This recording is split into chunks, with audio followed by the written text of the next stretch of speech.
大家好，我係貓哥啊！嗱，上個禮拜咧就開咗兩架特別嘅車啦，咁啊當中有一款車咧係我朋友提及我嘅，咁我覺得咦喂可以攞嚟講喎，咁點知我上網一睇咧，咁我睇翻Hobby Digit 啦嗰啲價錢啦，哇去到300幾蚊嘅喎，咁我心諗哇呢架咩來頭咧？原來就係 Confidence 嘅 C8R 啦，咁啊我睇翻資料，其實呢架車係一架特別嘅限定款式車嚟嘅，咁啊佢好好地借咗俾我啦。咁今集咧，我哋就同大家一齊去開呢部車啦。咁記得喺影片開始之前咧，CLS 我啦。美國經典花旗汽車展咧，喺2023年喺美國都算一個大型嘅汽車活動啦。喺入面咧，就會見到20世紀去到一啲經典嘅美國車咧，都會聚首一堂喺嗰一日會出席啦。香港人咧就對於呢啲美國車咧唔算好大熱情啦，但係每一款都相當之特別啦，亦都係刻畫住呢一個美國嘅汽車文化嘅重要之一啦。個情況有啲似咧英國嘅 Goodwood 嘅大型汽車活動啦。咁去到嗰一日咧，大家都會揸住大家一啲經典嘅美國車啦，去嗰度咧一齊聚首一堂啦，同埋分享啦，亦都會俾公眾去了解美國嘅經典汽車文化嘅。咁講翻啦，今次呢一部車咧，其實係 C8 衍生出嚟嘅，係由第8代嘅 C8 衍生出嚟嘅一款賽車版本啦。而呢部車亦都有參加呢個 IMSA WeatherTech 嘅一個錦標賽嘅。喺性能上面咧，配搭咗5.5公升嘅 V8NA 引擎啦，為 Convert 咧寫下咗全新嘅一頁啦。點解咁講呢？因為GM 工程師咧亦都喺佢嘅車上面咧採用咗大量嘅 3D printing 上面啦，令到整體嘅車身咧更加之輕同埋提升性能嘅。咁我哋一齊睇下成架車嘅整體情況啦。好啦，咁大家咧見到呢一部車啦，嗱，整體成部車咧非常之特別嘅一款車嚟嘅。佢喺顏色上面咧亦都採用咗第一次咧，我應該係第一次嘅見過咧，係用咗一個漸面色嘅效果係咩咧？就係呢個珍珠橙啦，伸延至後尾就變成一啲拉花嘅圖案啦，而配搭上一個金玫瑰金色嘅一個塗裝啦，成架車就閃閃生輝啦，即係成個感覺咧，亦都係圍繞住美國經典花旗汽車展入面嘅核心 Star and Stripe 嘅。咁咧嚟到呢個效果上面非常之特別啦。咁呢架車咧亦都嚟到第8代㗎啦。咁過往我哋嘅印象咧都非常之刻板，就係美國車一定係笨拙啲啦，大馬力大 CC。咁去到而家呢一種感覺富有現代嘅科技感咧，即係第一次見啦，非常之特別嘅拉花圖案嘅。咁點解咁講呢？每一條嘅拉花咧，其實係一個珍珠式嘅表達塗裝嚟嘅，呢個非常之立體，好靚，我未見過咁樣嘅設計啦。星星紋亦都好靚嘅，最重要咩呢？成個感覺佢由呢個橙色漸變上去金色嗰個順滑度呢，即係嗰個漸變感係好自然啊！即係佢唔會覺得好似間開始都有一節色咁樣嘅感覺咯，係完全冇咯。咁呢，我哋會由頭講到落尾啦。咁呢一架車呢，任何一個角度望落去都非常之立體，因為其實本身呢隻色呢，好凸顯嗰個車身線條啊，變咗呢所有嘅位置都會睇得好清楚嘅。咁我哋先從車頭嘅部分講起先。好啦，我哋先從車頭嘅部分講起啦。咁其實作為一架美國車嘅代表呢，其實佢成個車頭嘅部分嘅形態呢，令我諗起一種咩呢？就係白頭海雕啦。我諗我睇下右邊嗰幅圖，大家睇下覺得係嗰個感覺，即係美國呢，就同呢個白頭海雕係一個掛鈎嘅一樣嘢啦，相當有氣勢嘅一個美國之鷹啦，兩隻眼超級銳利兇猛嘅。咁呢一種情況呢，亦都刻畫咗喺佢嘅車身線條上面嘅兩隻好大隻嘅眼上面啦。呢種設計咧非常之氣勢磅礴嘅，亦都係我第一次見啦。因為其實咧每一種牌子入面咧都有佢哋自己獨特嘅地方。嚟到呢一款美國車咧，佢雖然成架車已經變得好流線，但係依然都仲係有保留咗一啲核心嘅基因喺入面啦。嗱，可以講下先啦。全車採用咗好多唔同嘅透明件嘅，咁先講兩邊嘅車頭燈部分先啦。車頭燈部分呢，佢除咗係大家會見到好巨大啦，而且咧尖角嘅位置咧應該尖嘅位置全部都尖晒嘅，即係唔會話收邊嘅位置啊，俾你感覺有啲圓潤感，完全係冇啦。咁第二樣嘢裏邊嘅日間行車燈呢，係富有層次感嘅，大家從呢個側邊睇呢，就會見到其實佢係有斜落去，唔係就咁上色嘅，即係解釋咩啊？佢裏邊係有燈帽嘅件喺入面啦，去做一個刻畫嘅立體度啦，非常之夠啦。咁第二點咧就係佢下面霧燈嘅設計啦，霧燈嘅設計入面咧亦都係用上咗一個9公形嘅一個設計，裏邊依然都有保留到嗰個霧燈嗰一點嘅。咁呢個亦都值得一讚。其實我冇諗過佢用咗咁樣嘅設計嘅去行呢一個方法啦。咁啊，中間嘅水箱位置咧，喺呢一個位置咧非常之幼細得嚟咧，其實可以睇到佢每一點咧放大鏡喺嗰個鋭利度咧，同埋個清晰度都係非常之夠啦。兩邊嘅風刀咧亦都值得一提嘅就係咩咧？佢今次咧更加之薄，即係呢樣嘢係我亦都好想見到。即係如果佢日後咧再用喺唔同嘅，即係呢啲風刀咧，再用喺唔同嘅地方，如果有呢個厚薄度咧，我覺得非常之足夠嘅啦。嚟到呢一度嗱，同埋另外一樣嘢就係佢哋好特別嘅一個前鏟設計啦，係用一種兩段式，但中間咧好得意㗎。我俾大家睇睇，就係佢轉過嚟嘅時候咧，會有啲帶動氣流、增加下壓力嘅一啲線條咧。我過往未見過有部車係咁樣嘅設計嘅，咁但係嚟到呢一度咧就會見得好清楚啦。咁所以咧，其實點解講話 GM 嘅工程師有突破咧？即係呢一啲位置你就可以睇得到㗎啦。車頭冚嘅部分咧，亦都係因為佢呢一浸油嘅顏色咧非常之立體。其實咧，我唔知啦，我感覺上係好有嗰種好似有啲閃卡嘅感覺啊，係啊呢度，因為佢本身呢一種珍珠橙嘅感覺就係一種咁樣嘅立體度，令到個線條非常突出啦。好啦，最後一樣嘢啦，兩邊沙板嘅部分啦，從側邊睇咧，其實佢嗰個豐富度都夠嘅，尤其呢啲轉角嘅彎位咧，亦都唔錯嘅，係啦。咁大致就係咁啦。咁我哋又講下車側嘅部分啦。好啦，嚟到車側嘅部分啦。咁其實咧，你唔講咧都唔知道呢一部即係我假設我搣晒啲嘢之後，你根本可能未必會覺得佢係一部美國車嚟嘅。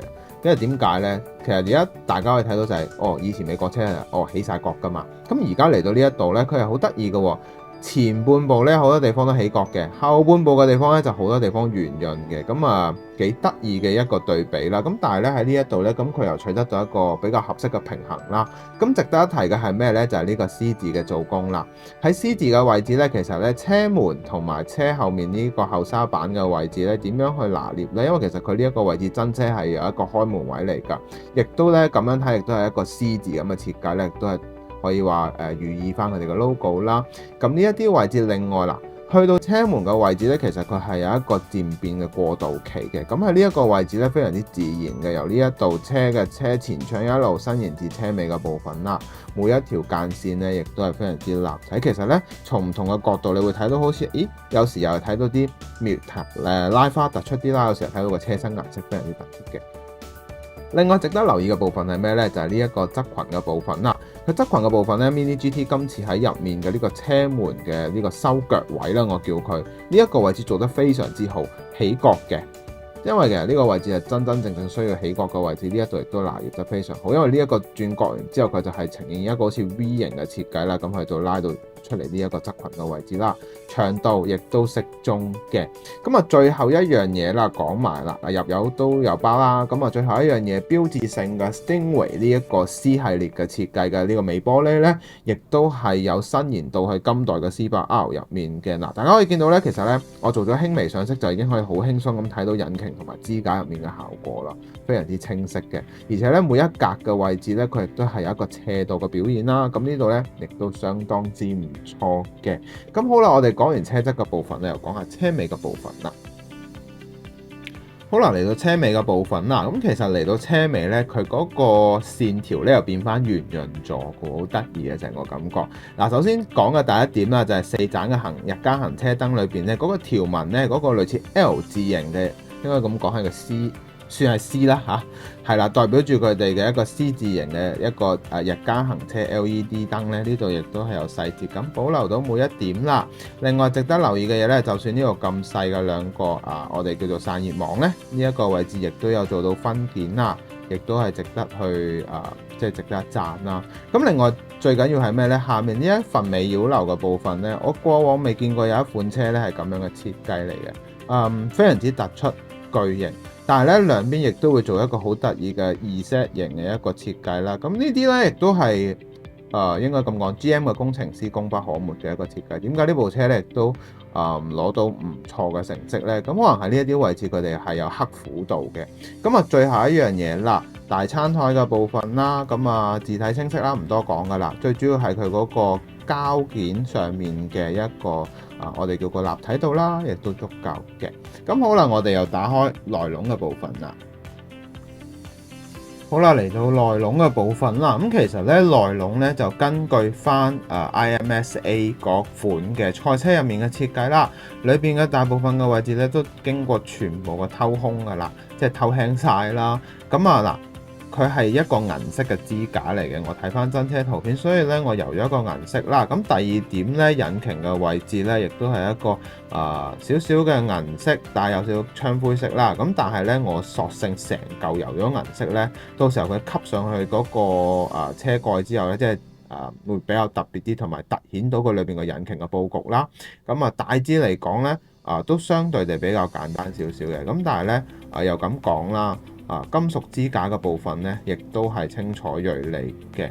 咁每一個我發覺有樣嘢好得意㗎，就係咧車架呢個部分咧，每一間廠咧都有少少嘅唔同啦。嚟到呢度咧，會有少少一個 V 字形嘅一個加裝咗一條 V 字形，平時有啲係冇嘅，係啦。咁大致係咁啦。咁其實咧整體嚟講，呢架車都相當之高質素。我自己就咁睇啦。你哋真係如果想買嘅話咧，我強烈建議你哋去買翻部灰色，因為咧有驚喜嘅，係啦，有驚喜嘅，咁亦都比較簡單啲啦，係啦，咁我哋就做可購買指數啦。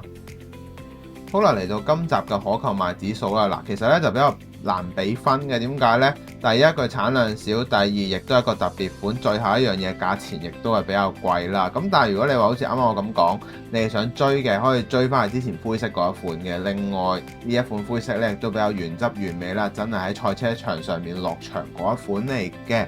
咁但係如果你話我想比較特別啲，我想追一啲稀有度高嘅，我相信呢一款絕對係你嘅一個選擇啦。嗱，撇除翻佢呢一樣嘢先，今集我會俾佢9.7分嘅。點解呢？我從來冇見過一款咁樣設計嘅車啦。咁無論喺車頭啦，喺側邊啦，亦都係睇到嗰個而家嘅美國嘅一個車嘅一個線條表達啦。最重要係咩呢？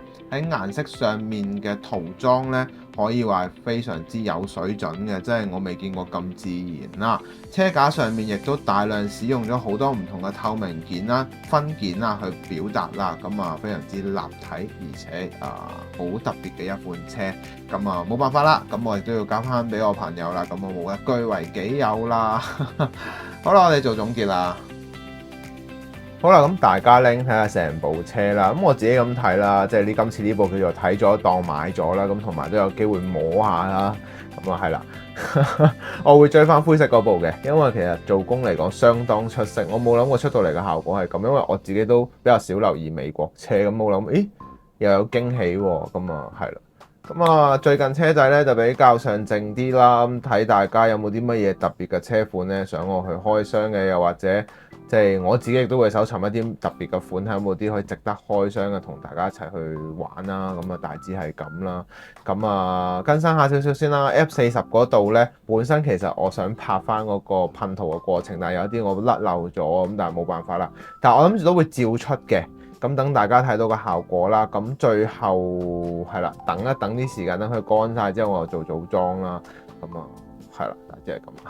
係啦，最咩啊？今集如果你覺得好嘅話，希望俾個 like 我啦。最緊要係咩？俾留言啦，話俾我知你嘅諗法，因為你哋嘅留言咧對我好緊要㗎。咁大致係咁啦。咁我哋下集見㗎咯喎，拜拜。